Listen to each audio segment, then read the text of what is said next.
Bonjour. Quand vous êtes sur la route, vous savez bien qu'il ne faut pas garder les yeux sur le volant, mais sur les choses devant vous, surtout ce qui est plus loin. Comme on dit, on ne voit pas le chemin si on a le nez dans le guidon. Eh bien, figurez-vous, c'est pareil spirituellement. Quand vous levez vos yeux, par l'esprit de révélation, vous voyez plus loin et par conséquent, vous trouvez l'énergie et la motivation d'aller de l'avant, avec un cœur obéissant et une âme remplie d'espoir. Le psaume 3 est très révélateur. David commence dans l'angoisse. « Ô Éternel, que mes ennemis sont nombreux !» Mais il finit par dire « Tu frappes à la joue de tous mes ennemis, tu brises les dents des méchants. Le salut est auprès de l'Éternel. » Et entre le début et la fin de ce psaume, David écrit dans le verset 4 des mots-clés. « Mais toi, ô Éternel, tu es mon bouclier, tu es ma gloire, et tu relèves ma tête. » Quand votre tête est relevée, vous voyez des choses différemment. 2 fois, le psalmiste indique sa détermination. Par exemple, dans Psaume 121, verset 1, « Je lève mes yeux vers les montagnes, d'où viendra mon secours. » Et Psaume 123, verset 1, « Je lève mes yeux vers toi, qui sièges dans les cieux. » Vous voyez, le Seigneur veut relever vos têtes pour que vous voyez ce que lui, il voit sur le paysage spirituel de votre nation. Pensez à Abraham, dans Genèse 15, 5, où Dieu lui dit « Regarde vers le ciel, compte les étoiles, telle sera ta postérité. » Rappelez-vous également de l'expérience qu'a fait le prophète Élie avec son serviteur au temps de la sécheresse qu'il avait annoncée dans 1 Roi 18, 22 à 25. Élie monte au sommet de Mont Carmel et il dit à son serviteur « Monte, regarde du côté de la mer. » Le serviteur monta et regarda et dit « Mais il n'y a rien. » Élie était obligé de le dire 7 fois. « Retourne !» Et seulement à la 7e fois, il dit « Ah oui, voici un petit nuage qui s'élève de la mer, comme la paume de la main d'un homme. » Et finalement, le ciel s'est obscurci par les nuages, le vent est venu et il y avait une forte pluie. Voyez-vous le petit nuage qui se forme, la pluie divine qui arrive sur votre pays, mes amis? Parfois, Jésus doit intervenir et guérir notre aveuglement spirituel ou notre myopie. Le miracle à Bethsaïda, dans Marc 8, 22 à 25, est très parlant à ce sujet. On amena vers Jésus un aveugle et puis Jésus met de la salive sur les yeux.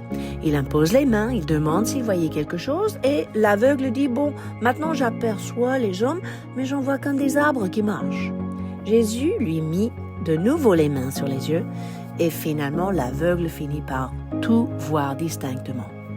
Chose intéressante, il paraît que les gens de l'époque avaient une haute opinion des propriétés curatives de la salive.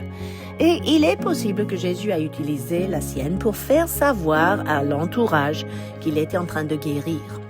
Mais à vrai dire, cela signifie quoi? Ce qui sort de ma bouche t'aide à voir. Il faut se rendre compte de ce que Dieu veut mettre devant vos yeux, car ce que nous voyons détermine notre trajectoire. Actuellement, j'entends le Saint-Esprit me souffler quelques paroles qui s'adressent à chacun de vous. Tu vois la montagne, Dieu voit le miracle. Tu vois le désert, Dieu voit le jardin. Tu vois les ossements desséchés, Dieu voit une armée. Tu vois l'impossible, Dieu voit l'opportunité. Tu vois la graine, Dieu voit déjà la moisson. Tu vois l'eau, Dieu voit le vin.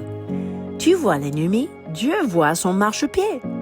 Tu vois le bébé né dans une étable, mais Dieu voit le sauveur de l'humanité.